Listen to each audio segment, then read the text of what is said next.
Bonjour, nous allons aujourd'hui voir comment mesurer la quantité de sucre dans le sang. Pourquoi faire cette mesure?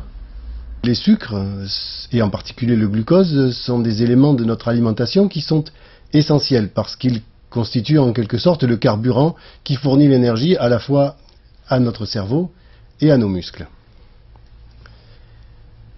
Nous avons à peu près 1 gramme de glucose par litre de sang en temps normal, un petit peu moins à jeun et un petit peu plus après le repas.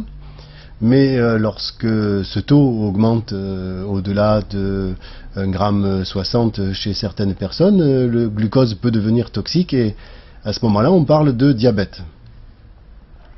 Alors nous allons voir comment faire cette mesure simplement avec les appareils que nous avons à disposition maintenant en pharmacie. Le principe de la mesure est simple, on pique le bout du doigt, on va récupérer une toute petite goutte de sang qu'on va présenter à un appareil électronique analyseur qui va nous donner directement le taux de glucose par litre de sang. Alors à quel moment faire cette mesure? Eh bien puisque le glucose est apporté par l'alimentation, on va faire la mesure en étant à jeun, c'est-à-dire en n'ayant pas mangé depuis environ 8 heures. À ce moment-là, on doit trouver dans le sang une mesure d'environ 0,8 à 0,9 grammes par litre de sang. On peut faire ensuite, pour explorer la fonction du pancréas, une deuxième mesure qui devrait se faire environ 2 heures après la fin du repas. Et à ce moment-là, on devrait trouver normalement une quantité de glucose qui correspond à 1,40 g jusqu'à 1,60 g au maximum de glucose par litre de sang. Comment faire cette mesure? C'est simple, on va préparer le lecteur, le sortir de sa trousse, on va sortir une bandelette, ou qu'on appelle électrode. Si votre appareil le nécessite, vérifiez que le code affiché sur l'appareil quand on l'allume est bien le même que celui imprimé sur la boîte de bandelettes. Profitez-en pour vérifier aussi les dates de péremption des bandelettes, qu'elles ne soient pas dépassées. Ça, c'est très important pour la fiabilité de la mesure. On referme soigneusement le flacon parce que les bandelettes ne doivent pas rester à l'humidité. On va ensuite préparer le petit appareil de prélèvement qui s'appelle l'autopiqueur. Il utilise une aiguille très fine qu'on appelle une lancette et qui est projetée à travers la peau par un tout petit ressort.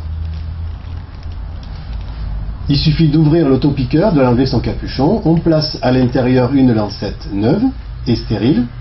On enlève l'emballage stérile de la lancette. On remet le capuchon de l'autopiqueur, on vérifie ensuite la profondeur de la piqûre qui est en général réglable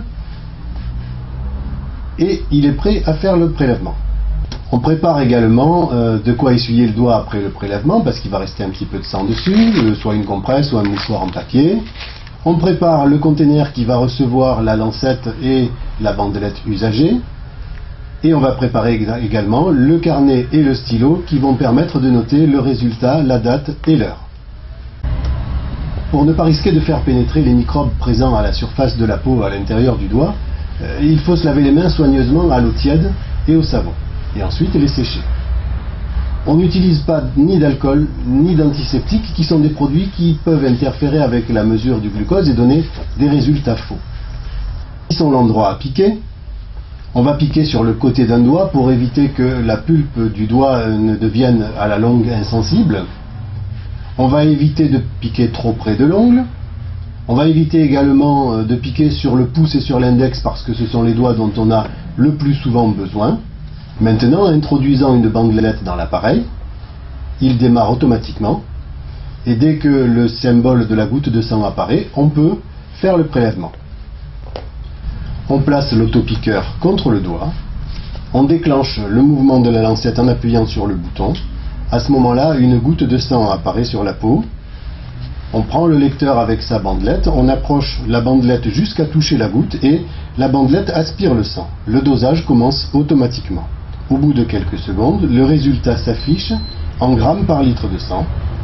On va pouvoir noter ce résultat dans le carnet avec la date et l'heure.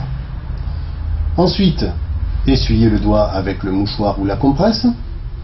Jetez la bandelette et la lancette dans le conteneur prévu à cet effet et pas à la poubelle. La mesure est terminée. Voilà, vous savez maintenant comment prendre vous-même votre glycémie capillaire. C'est un procédé qui est simple, qui est pratique. ce qui donne des résultats tout à fait fiables à condition qu'on respecte la procédure d'utilisation de l'appareil. Je vous remercie.